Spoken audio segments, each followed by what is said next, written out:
পুলিশকে বলছি অ্যারেস্ট করো, গোষ্ঠী নয়। ক্রিমিনালকে অ্যারেস্ট করো, তাকে জিজ্ঞেস করো কে আছে।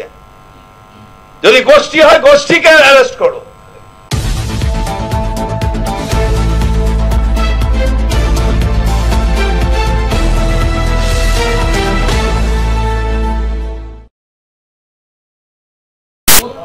কলকাতায় কাউন্সিলরকে লক্ষ্য করে গুলি চালানোর চেষ্টা, তাহলে কি কোথাও নিরাপত্তার অভাব?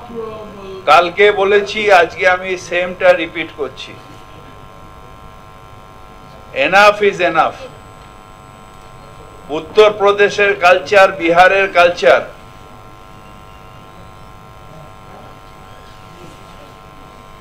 আহমেদাবাদের কালচার এখানে ঢুকতে দেওয়া হবে না।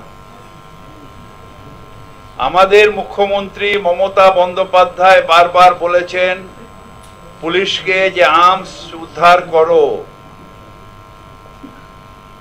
ইন্টারস্টেট ক্রিমিনালদের আটকাও। তারপরেও হাঁ করে বসে থাকা যাবে না। বাংলা ক্রিমিনালদের জায়গা নয়, বাংলার সংস্কৃতি হচ্ছে সংস্কৃতির জায়গা।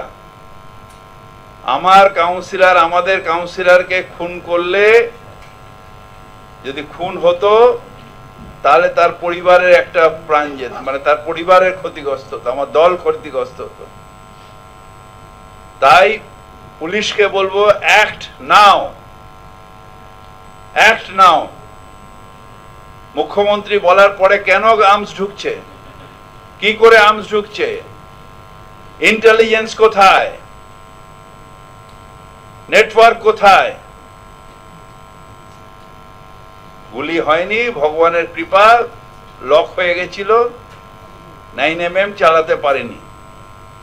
গুলি হলে আজকে সুশান্ত ঘোষকে আমরা ছবি মালা দিতাম, ব্যাস সব শেষ হয়ে যেত। আমি যাচ্ছি একটু বাদে ওর বাড়িতে।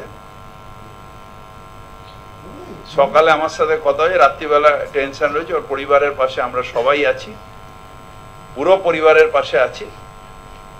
এবং পুলিশকে খুঁজে বার করতে হবে উদ্দেশ্য কি, কারা করেছে। কারণ অ্যারেস্ট হয়েছে যখন, তাকে খুঁজে বার, তার সোর্স খুঁজে বার করাটা খুব দূরে না। এবং প্রত্যেকটা অ্যারেস্ট আমি দেখছি যে বাইরের স্টেটের ক্রিমিনাল এখানে অ্যারেস্ট হচ্ছে। প্রত্যেকটা অ্যারেস্ট, প্রত্যেকটা। আমি এতেও দেখলাম, ওই ব্যারাকপুরেও তাই দেখলাম, বাইরের ক্রিমিনাল এখানে বাইরে দেখলাম। ওয়াই এত বাইরের ক্রিমিনাল আসছে কি করে? Where is the network? বারবার মুখ্যমন্ত্রী বলছেন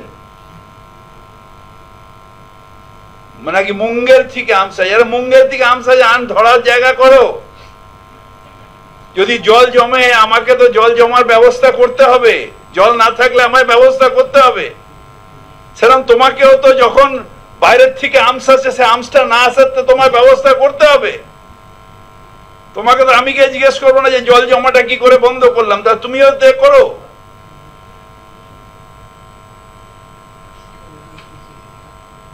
বাংলার কালচারটাকে নষ্ট করে দিচ্ছে।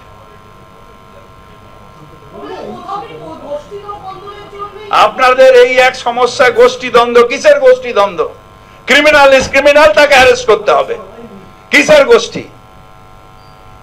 যখনই বিজেপির কেউ কোনো জায়গায় হয়, তখন আপনার মনে হয় তৃণমূল মারছে, আর যখন তৃণমূলের কেউ মারা যায় বা অ্যাটেম্প্ট হয়, তখন আপনার মনে হয় গোষ্ঠী। কিসের গোষ্ঠী? পুলিশকে বলছি অ্যারেস্ট করো, গোষ্ঠী নয়। ক্রিমিনালকে অ্যারেস্ট করো, তাকে জিজ্ঞেস করো কে আছে। যদি গোষ্ঠী হয় গোষ্ঠীকে অ্যারেস্ট করো। কোন গোষ্ঠী টোষ্ঠী নেই আমাদের। আমরা সব মমতা বন্দ্যোপাধ্যায় সৈনিক, আমরা একসাথে রয়েছি, কোন গোষ্ঠী নেই আমাদের। ওইসব টিআরপি আপনাদের গদি মিডিয়াকে বাড়ানোর জন্য গোষ্ঠী গোষ্ঠী। আজ এই বিজেপি মারা যাবে, তখন গোষ্ঠী হবে না, তখন হয়ে যাবে তৃণমূল মেরেছে। আমি প্রত্যেকটা মানুষের মৃত্যু দুঃখের, তার মায়ের কোল খালি হয়। আমি চাই ক্রিমিনাল অ্যারেস্ট হোক, ক্রিমিনাল থাকবে না, আর ইন্টারস্টেট ক্রিমিনালদের আটকাতে হবে।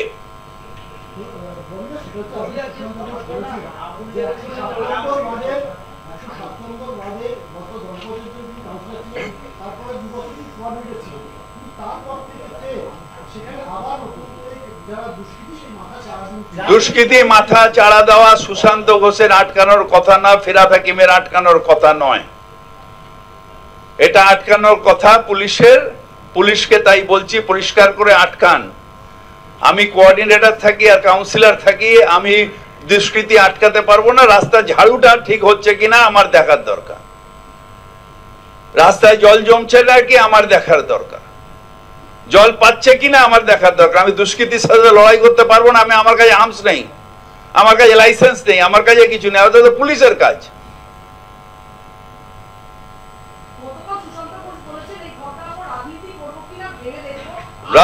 সব ডিপ্রেশনে নিশ্চয়ই বলতে হবে। আমি ওর বউয়ের সাথেও কথা বলেছি, কাঁপছে। তাদের নিশ্চিতভাবে একটা পরিবারের আমরা বোঝবার চেষ্টা করুন। কিন্তু সুশান্ত আমাদের ছেলের সাথে আছে, আজকের ছেলে না, আমরা একসাথে ছাত্র পরিষদ করা ছেলে, বহু বছর ধরে একসাথে আছে, আর ও থাকবে। পলিটিক্যাল ছেলে ভয়ের চোটে পালিয়ে যায় না। যারা গুলি নিয়ে আসে তারা কাপুরুষ। আমরা 21শে জুলাই প্রাণ দিয়ে দাঁড়িয়ে প্রশান্ত ঘোষের, তো এর আগেও গুলি লেগেছে, পুলিশের গুলি খেয়ে মমতা ব্যানার্জি জিন্দাবাদ বলেছে। সে 21শে জুলাই গুলি খেয়েছিল, এখানটা হসপিটালে ছিল 4 মাস। সে মমতা ব্যানার্জি জিন্দাবাদ বলতে বলতে 21শে জুলাই গুলি খেয়েছিল। যুব আন্দোলনে এরা লড়াই করা ছেলে, লড়াই করে এসছে। আমরা কাপুরুষ নই, গুলি খেতে ভয় পাই না, ভয় চোটে থাকি না। আমরা মমতা ব্যানার্জি সৈনিক। আমরা লড়াই করতে জানি, মরতে জানি, কিন্তু অন্যায়ের প্রতিবাদ করতে জানি।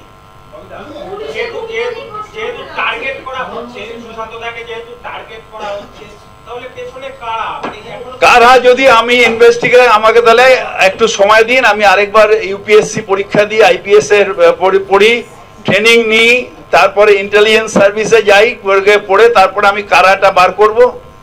আমার তো এখন যে বুদ্ধিটা আছে, যে বিদ্যা আছে, তাতে আমি কারা বার করতে পারবো না। তার কারণ আমি কারা কি করে বলবো? আমি তো এটা পড়াশোনা করি না। আমি ছোটবেলা দিয়ে কাউন্সিলর। জল কেন জমছে, জল আসছে না কেন, ঝাড়ু হচ্ছে না কেন, আমি বলতে পারবো। কিন্তু আপনি যদি আমায় বলেন কারা, তাহলে কারা, আমাকে একটু সময় দিন, আর একটু বয়স কমিয়ে আরেকবার আইপিএস এর পরীক্ষাটা দিয়ে ইউপিএসসি যদি ক্র্যাক করতে পারি, তাহলে ওটা আইপিএস নেব এবং ট্রেনিং দিয়ে ইন্টেলিজেন্স সার্ভিস পড়ে তারপর আপনার উত্তর দেবো।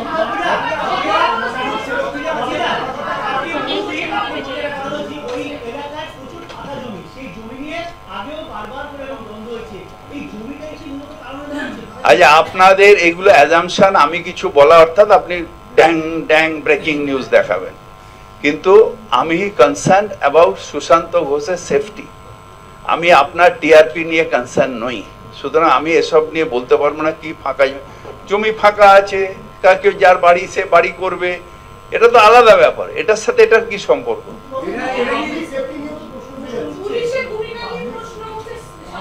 আমি তো বলছি যে ইন্টারস্টেট ক্রিমিনাল আটকাতে হবে, ইন্টারস্টেট ক্রিমিনাল আটকাতে হবে। সব ক্রিমিনাল, সে ব্যারাকপুরের শুট আউট হোক, আর সব ইন্টারস্টেট ক্রিমিনাল। বর্ডারে ক্রিমিনাল আটকাতে হবে। মুখ্যমন্ত্রী বারবার করে বলছেন আর্মস আটকাও, আর্মস খুঁজে বার করো, ক্রিমিনাল আটকাও। এটা করতে হবে। এটা আমি কি করে বলবো? নিশ্চয়ই করবেন। মমতা ব্যানার্জি প্রথম দিন দিয়ে ফার্স্ট দিন থেকে বলছেন। এটা কি কোথাও গিয়ে শহর কলকাতা যে সমস্ত কাউন্সিলর রয়েছে তাদের উপর কি একটা আমরা আগেও বললাম, একই রিপিট, আমরা মমতা ব্যানার্জি সৈনিক। আমরা গুলিগালায় ভয় পাই না, মৃত্যুতে ভয় পাই না, ক্রিমিনালের কাছে মাথা নত করি না। শুধু এই ক্রিমিনাল কেন, যারা দিল্লির ক্রিমিনাল, আমার উপরে তো অ্যারেস্ট করেছে, সবকিছু করেছে, আমায় মাথা নত করাতে পারেনি। সুতরাং ওইসব নিয়ে হবে না। কিন্তু যেটা অন্যায় অন্যায়। সুশান্ত ঘোষের পুরো পরিবারের পাশে আমরা আছি।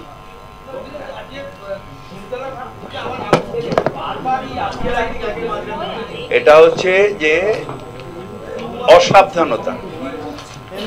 একটা ওখানে অনেকগুলো কাঠের গোডাউন আছে, সেই গোডাউনের মধ্যেই তারা রান্না করে থাকে, স্টোভ জ্বালায়। এটা একটা অসাবধানতা। সুজিত এটা দেখছে, এবং যথাযথ ব্যবস্থা নেবে।